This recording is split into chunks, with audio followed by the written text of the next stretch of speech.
Hello, नमस्कार दोस्तों। स्वागत है आपका हमारी यूट्यूब चैनल बिग गोड क्लासेस में।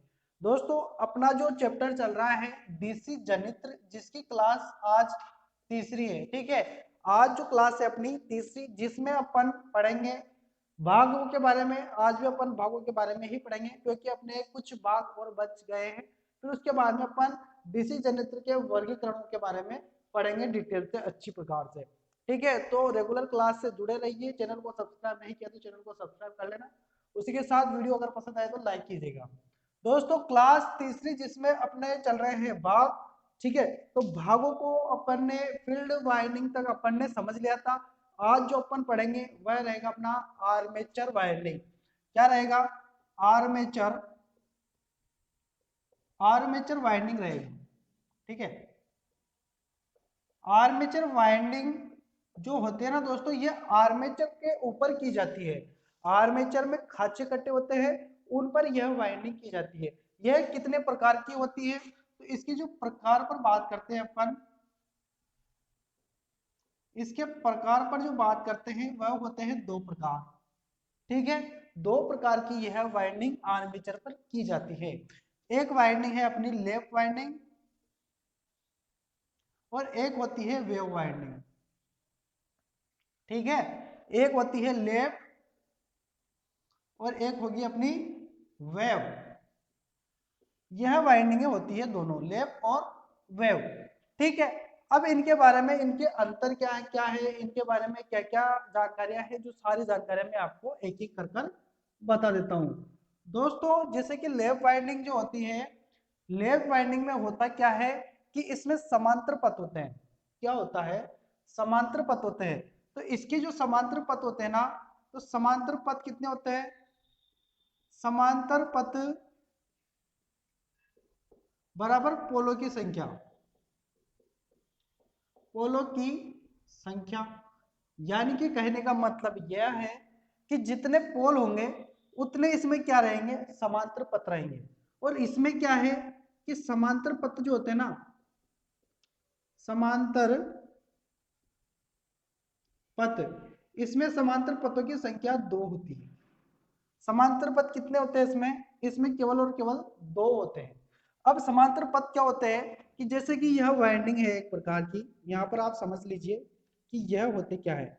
जैसे कि यह वाइंडिंग है, एक वाइंडिंग यह है। ठीक है, इस प्रकार से वाइंडिंग। तो इसके जैसे कि दो वाइंडिंग है, एक और वाइंडिंग बना देता हूं मैं आपके यहाँ पर। इस प्रकार से यह वाइंडिंग है। अब इनके कनेक्शन कैसे होंगे कि इसका जो वायर है यह इस वाइंडिंग में चला जाएगा, फिर इसका कनेक्शन इस वाले में चला जाएगा। अब इसका यहाँ पर मिल जाएगा इस प्रकार से ये।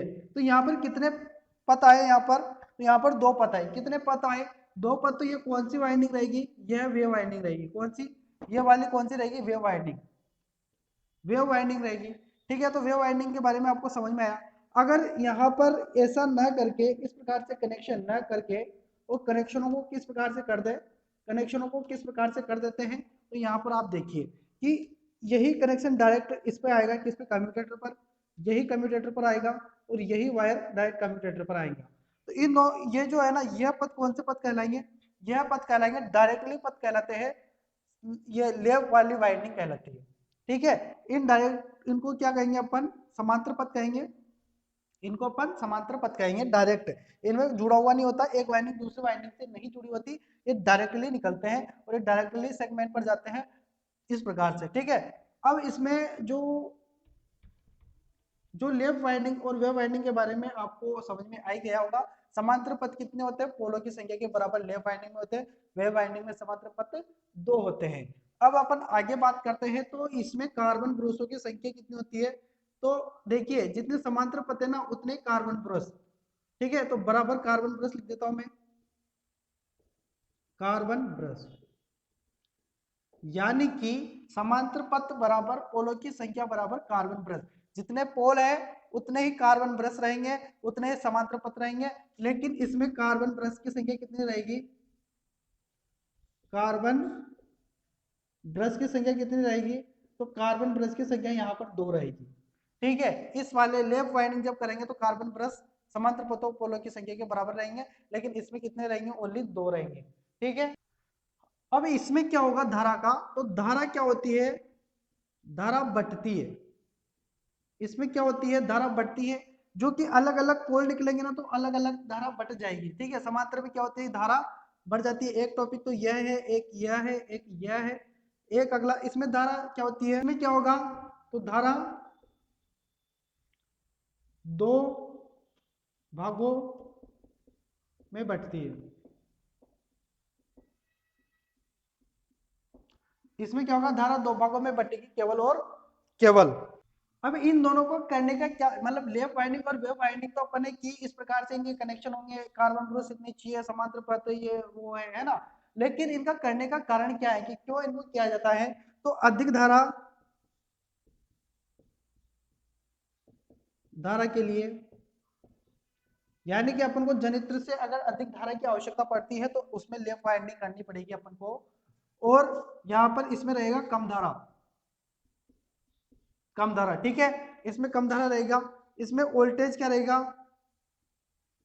कम वोल्टेज रहेगा,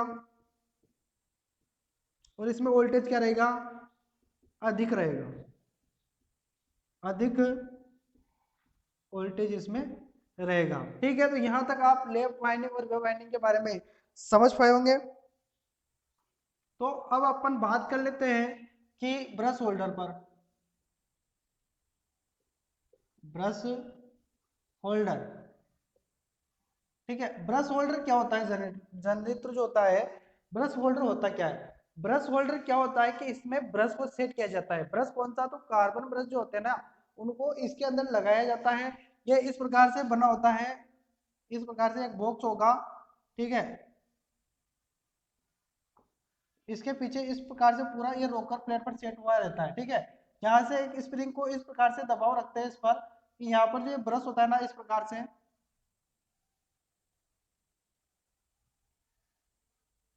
यहाँ पर इस प्रकार से ब्रश रहेगा। जल्दी जल्दी में मैं थोड़ा, तो इसको मैनेज कर लेना आप, ये इस प्रकार से।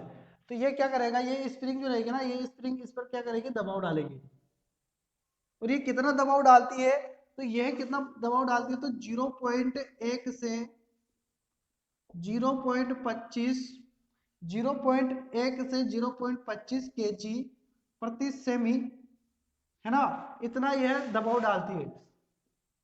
दबाव, स्प्रिंग का कितना दबाव रहता है, तो ब्रश पर जो कार्बन ब्रश होते हैं उन पर स्प्रिंग द्वारा कितना दबाव होता है, तो 0.1 से 0.25 किलो प्रति सेंटीमीटर का दबाव होता है। ठीक है, ये जो कार्बन ब्रश होते हैं ये ग्रेफाइट और कार्बन के मिश्रण से इस प्रकार से बने होते हैं। अब इसके पहले मैं आपको कार्बन के बारे में थोड़ा बहुत बता देता हूँ कि कार्बन होता क्या है। देखिए यहाँ पर मैं लिख देता हूँ, carbon, carbon brush, carbon brush. अब ये होता कैसा है, तो आकृति कैसी होती है, आकृति होती है इसकी, यह पूछा जा सकता है कि कार्बन ब्रश की आकृति कैसी होती है। तो कार्बन ब्रश की जो आकृति होती है वह होती है आयताकार। ठीक है, कार्बन ब्रश की आकृति कैसी होती है, आयताकार। यह ग्रेफाइट, ग्रेफाइट से मिलकर भी बनाए जाते हैं। यह जो है ना,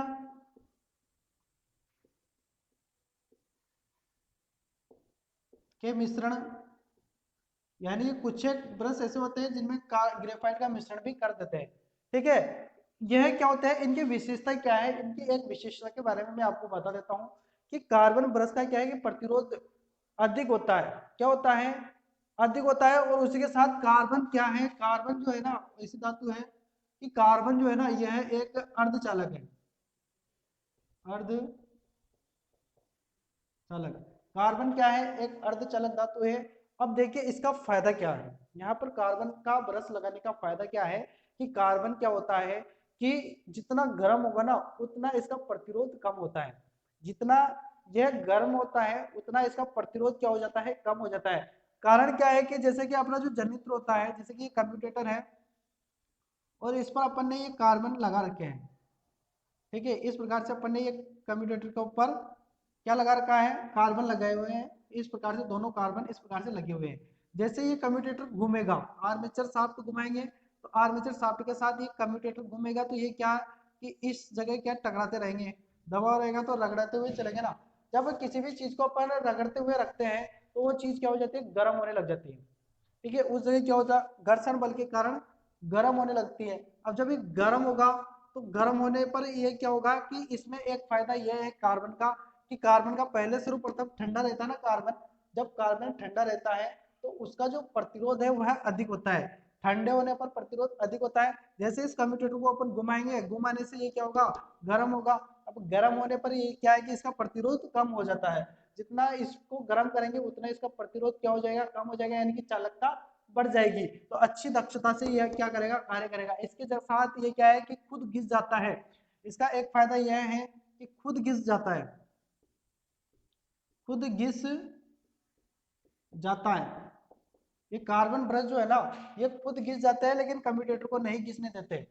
इतने हल्के होते हैं कि जैसे ये कम्यूटेटर चलेगा ना तो ये खुद घिस जाएंगे ब्रश, लेकिन इस कम्यूटेटर को कुछ भी क्षति नहीं पहुंचाएंगे, मतलब कम्यूटेटर नहीं घिसेंगे। किसी भी चीज को अपन जब रगड़ते हैं तो दोनों में से कोई ना कोई तो घिस आता है, तो यानी कि जो घिस जाता है ना तो कम्यूट ये कार्बन ब्रश घिस आते हैं, कम्यूटेटर पर कोई भी प्रभाव नहीं पड़ेगा। और उसी के साथ क्या होगा कि अगर ये घिस भी जाते हैं ना पूरे तो इनको बदल सकते हैं अपन, नए कार्बन ब्रश अपन लगा सकते हैं, यह इनका फायदा है। तो यहाँ पर आप कार्बन ब्रश के बारे में समझ पाए होंगे, जो कि मैंने आपको पूरा अच्छी प्रकार से डिटेल से समझा दिया है। अब अपन चल रहे थे अपने इस किस पर, ब्रश होल्डर पर। ब्रश होल्डर पर जो स्प्रिंग का दबाव होता है 0.1 से 0.25 kg प्रति सेमी होता है। ठीक है, उसी के साथ अपन आगे चर्चा कर लेते हैं। यहाँ से क्या होता है कि एक फ्लेक्सिबल केबल होती है, यहीं से इसके साथ जुड़ी होती है, इसको अपन फ्लेक्सिबल बोलेंगे। ये जो रहेगी फ्लेक्सिबल केबल रहेगी, यह स्प्रिंग है, ये कार्बन ब्रश है, ठीक है, और ये बॉक्स है, इसको क्या कहेंगे अपन, बॉक्स कहेंगे, जिसमें कार्बन ब्रश क्या होता है, सेट हुआ रहता है। तो यहाँ तक आप समझ पाए होंगे। आगे अपन जो अपना है सीरा प्लेट, तो दोस्तों मैंने सीरा प्लेट के बारे में आपको पहले ही बता दिया है। इसके बाद जो भाग चलेगा सीरा प्लेट, तो सीरा प्लेट के बारे में मैंने आपको पहले ही बता दिया है। आगे जो है रोकर प्लेट, तो रोकर प्लेट के बारे में भी मैंने सीधा प्लेट के अंदर ही बता दिया, यानी कि आपको पहले वाले वीडियो देख लेने चाहिए, और जिन्होंने देख लिया है उनको तो पता ही होगा। ठीक है, आगे बात करते हैं अपन। अब अपन चर्चा कर लेते हैं बेरिंग के ऊपर। बेरिंग आखिर होता क्या है दोस्तों? जो बेरिंग होता है ना, इसका बहुत ही फायदा होता है जनित्र के लिए। अब फायदा कैसे है, देखिए फायदे वाली बात पर मैंने कही है तो दोस्तों बेरिंग की बहुत बड़ी भूमिका होती है जनित्र की दक्षता बढ़ाने के लिए। किसको बढ़ाने के लिए? जनित्र की दक्षता बढ़ाने के लिए। बेरिंग होते हैं कितने प्रकार के, वो मैं आपको अभी बताऊंगा कितने प्रकार के बेरिंग होते हैं। बेरिंग के बारे में आपको मैंने चित्र बना दिया, पूरा अच्छी प्रकार से गोल होता है बेरिंग। ठीक है, यह बीच वाला जो होल होता है इसमें शाफ्ट लगाई जाती है, और ये ऊपर वाला भाग जो है ये घूमने, ये स्थिर भाग रहता है, या तो यह स्थिर रहेगा उस पर डिपेंड करेगा। ठीक है, अब यहाँ पर बात की है तो ये जो होती है ना अंदर, ये होती है बॉल, इसको बॉल कहते हैं। और बेरिंग कितने प्रकार के होते हैं? तो दोस्तों बेरिंग जो होते हैं ना, यह काफी प्रकार के होते हैं, लेकिन जो मेन है वह है एक तो ball bearing, bearing,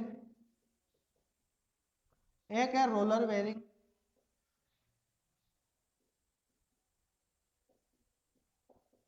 roller bearing, और एक है बुश बेरिंग। ठीक है, ये इसके क्या है, प्रकार है। अब देखिए बॉल बेरिंग में क्या होता है कि इसके अंदर बॉल होती है, ये इस प्रकार से बॉल होती है, तो यह क्या होती है, घर्षण को कम करती है। रोलर में क्या होता है, बेलनाकार रोल होते हैं। ठीक है, बेलनाकार रोलर होते हैं इसके अंदर।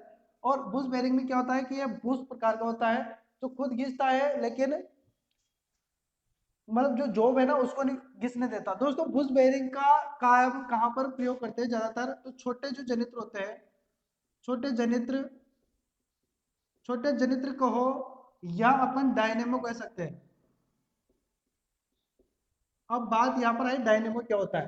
दोस्तों डायनेमो क्या होता है कि जो सबसे छोटा जनित्र होता है, जनित्र के छोटे रूप को डायनेमो यानी कि डीसी जनित्र, डीसी जनित्र के छोटे रूप को डायनेमो कहा जाता है। ठीक है, डीसी जनित्र के छोटे रूप को क्या कहा जाता है? डायनेमो कहा जाता है। यह डायनेमो के बारे में आप याद रखना। सबसे छोटा जो रूप होता है डीसी जनित्र का, उसी का क्या कहेंगे अपन? डायनेमो कहेंगे। अब यह बॉल बेरिंग जिसके बारे में मैंने आपको बता दिया, इसमें बॉल होगी, रोलर के यानी कि बेलनाकार रोलर होंगे, बुश बेरिंग यानी कि जो ओनली बुश होते हैं, ठीक है, वो खुद घिसा जाता है लेकिन शाफ्ट को नहीं घिसने देते, ये उसका सिस्टम होता है, वो छोटे जनित्रों में काम में लेते हैं।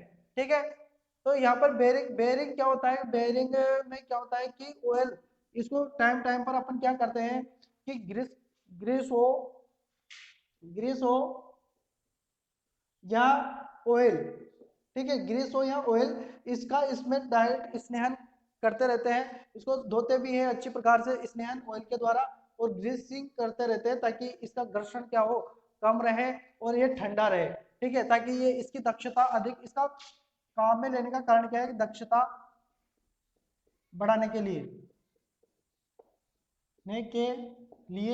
और उसी के साथ ये क्या है कि आर्मेचर को, अभी कहाँ लगा होता है तो मैंने पहले ही आपको बता दिया, ये आर्मेचर को स्वतंत्र रूप में घुमाता है ना। आर्मेचर को स्वतंत्र रूप में घुमाने का कार्य कौन करता है? बेरिंग करता है। तो ये बेरिंग के बारे में थी। एक बात तो यह है कि दक्षता बढ़ाने के लिए, और ये एक यह है कि आर्मेचर की क्या करेगा, ये आर्मेचर को स्वतंत्र रूप से क्या करेगा, घुमाएगा। ठीक है, और ये यहाँ पर इसके बारे में यह छोटी मोटी जानकारी थी जो मैंने आपको बता दी। आगे अपन चर्चा करते हैं जो कि है अपना टर्मिनल प्लेट। दोस्तों टर्मिनल प्लेट के बारे में मैंने आपको पहले ही बता दिया। टर्मिनल प्लेट के अंदर बेकेलाइट की सीट होती है जिस पर टर्मिनल कसे जाते हैं। ठीक है, उसी के साथ बात करते हैं अपन शाफ्ट पर। तो शाफ्ट जो होती है ना, शाफ्ट पर मोटा मोटा तौर से आप पढ़ ले, शाफ्ट पर, शाफ्ट, शाफ्ट जो होती है, शाफ्ट क्या होती है? ये नर्म, नर्म स्टील, ठीक है, नर्म स्टील, नर्म स्टील की बनी होती है और इसको बनाया किस पे जाता है? तो लेथ मशीन, लेथ मशीन पर सेट कर कर, लेथ मशीन पर सेट इसलिए करते हैं कि अगर थोड़ी बहुत भी इस प्रकार से साफ रहती है ना, पूरा लोहे का रोड होता है अच्छी प्रकार से, अगर ये थोड़ी बहुत भी टेढ़ी मेढ़ी रहेगी ना तो ये क्या करेगी, कंपन करेगी और दक्षता में, दक्षता को कम कर देगी है। ठीक है, अब इसके ऊपर क्या करेंगे, एक तो कम्यूटेटर लगा देंगे, उसी के साथ आर्मेचर लगा देंगे ऊपर बड़ा सा, इस प्रकार से आर्मेचर कस देंगे।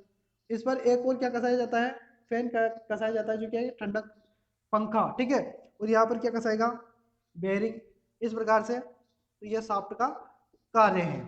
तो दोस्तों यहाँ तक आप समझ पाएंगे जो मेन मेन पार्ट्स थे और जिन जिन से क्वेश्चन बनते हैं ना, उनके बारे में मैंने आपको बता दिया है। जिन जिन से क्वेश्चन बनते हैं उनके बारे में मैंने आपको बता दिया है। अब अपन चर्चा कर लेते हैं वर्गीकरण पर। डीसी जनित्र कितने प्रकार के होते हैं, क्या क्या इनके प्रकार है। ठीक है, तो पूरा डिटेल से अपन समझ लेते हैं। वर्गीकरण जनित्र का,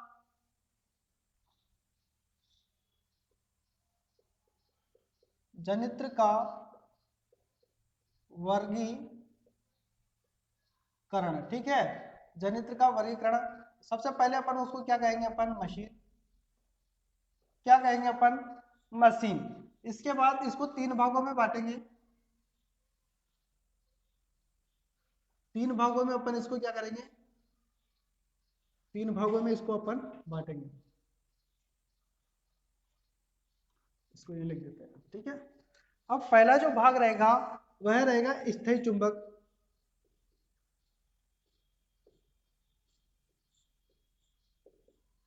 सबसे पहले क्या रहेगा, स्थायी चुंबक।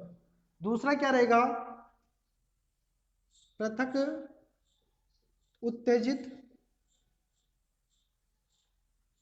ठीक है, पृथक उत्तेजित। फिर अगला रहेगा अपना पृथक उत्तेजित, स्वयं उत्तेजित, स्वयं उत्तेजित। ठीक है, तो मशीन को अपन ने तीन भागों में बांटा, स्थायी चुंबक, पृथक उत्तेजित और स्वयं उत्तेजित। इनको अपन डिटेल से अच्छी प्रकार से एक एक कर पढ़ेंगे, लेकिन उसी के साथ मैं आपको एक पूरा डिटेल्स में एक साथ बता देता हूं ताकि आपको पता रहेगा कि कौन कौन से जनित्र है। ठीक है, फिर उनको एक एक कर अपन पढ़ लेंगे।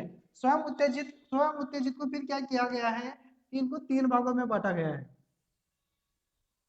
ठीक है, स्वयं उत्तेजित को कितने भागों में बांटा गया है? 3 भागों में बांटा गया है। 3 भागों में से एक भाग क्या है? सीरीज जनित्र, दूसरा जो है संट जनित्र,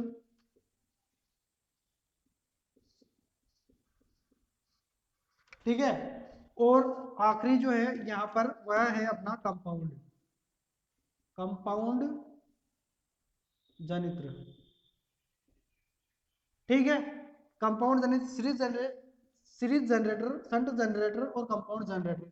अब कंपाउंड जनरेटर को भी क्या किया गया है कि इनको भी 2 भागों में बांटा गया है।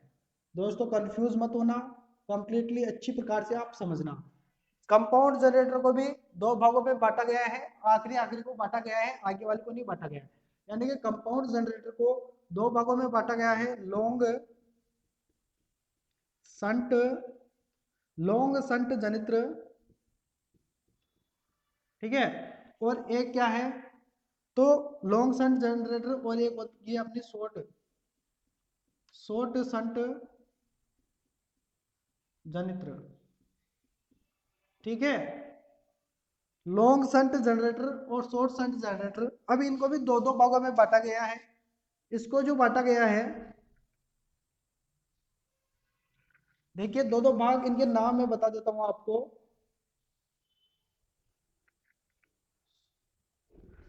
पहला भाग है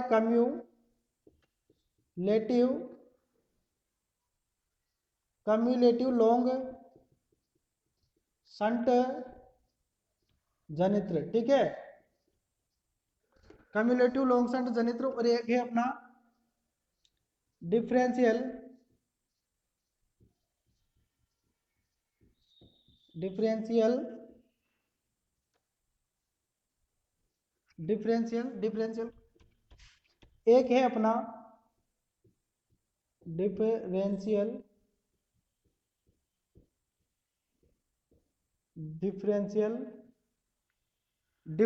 लॉन्ग संट जनित्र, पूरा नाम अपने हिसाब से कर लेना। ठीक है, ये लिख देता चलो मैं, long shunt जनित्र।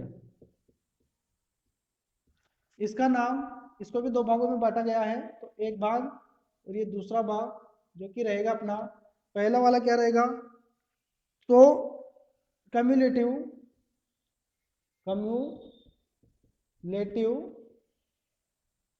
Short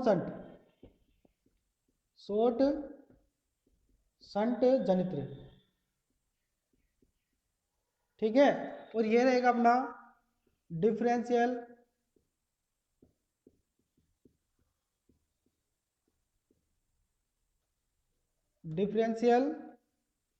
short shunt जनित्र। डिफरेंशियल शॉर्ट संट जनित्र, तो ये दोस्तों आप समझ पाए होंगे कि यह मैंने पूरा का पूरा आपको वर्गीकरण करके बता दिया है कि कितने प्रकार के जनित्र हैं, और ये सभी जनित्र इस प्रकार से इनको अलग अलग प्रकार से इनको बांटा गया है। ठीक है, तो एक एक कर करके अपन, जैसे कि सबसे पहले स्थायी चुंबक क्या होता है, पृथक उत्तेजित क्या होता है, ठीक है, और स्वयं उत्तेजित क्या होता है, इसको पढ़ेंगे। फिर स्वयं उत्तेजित को 3 भागों में बांटा गया है, सीरीज जनित्र और संट जनित्र, और बांटा गया है एक और कंपाउंड जनित्र। तो इनको क्या क्या, यानी कि इनको फिर इनका क्या क्या कार्य है, किस किस इनके बारे में पूरे डिटेल से अपन समझेंगे। फिर कंपाउंड जनरेटर को भी 2 भागों में बांटा गया है, लॉन्ग संट जनित्र और शॉर्ट संट जनित्र, तो इसको भी अपन डिटेल्स में पढ़ेंगे।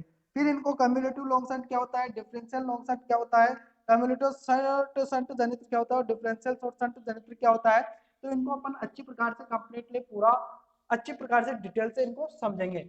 दोस्तों वीडियो अधिक होंगे, लेकिन जो है ना अपन पूरा डिटेल से अच्छी प्रकार से समझेंगे, ताकि आप अच्छी प्रकार से थ्योरेटिकल समझ सके। ठीक है, तो दोस्तों आज के लिए अपन इस क्लास को यहीं पर ही विराम देते हैं। आगे जो नेक्स्ट क्लास आएगी उसमें अपन इनको पूरा अच्छी प्रकार से डिटेल से पढ़ लेंगे। चैनल को सब्सक्राइब नहीं किया तो चैनल को सब्सक्राइब कर लेना, और वीडियो अगर पसंद आया हो, ठीक है, तो वीडियो को जरूर लाइक कीजिएगा, ताकि हमारा हौसला बढ़ता है। और अगर कोई भी समस्या हो आपको आईटीआई से संबंधित, तो जरूर आप कमेंट में लिखना, हम आपकी समस्या का निवारण करने का पूरा प्रयास करेंगे।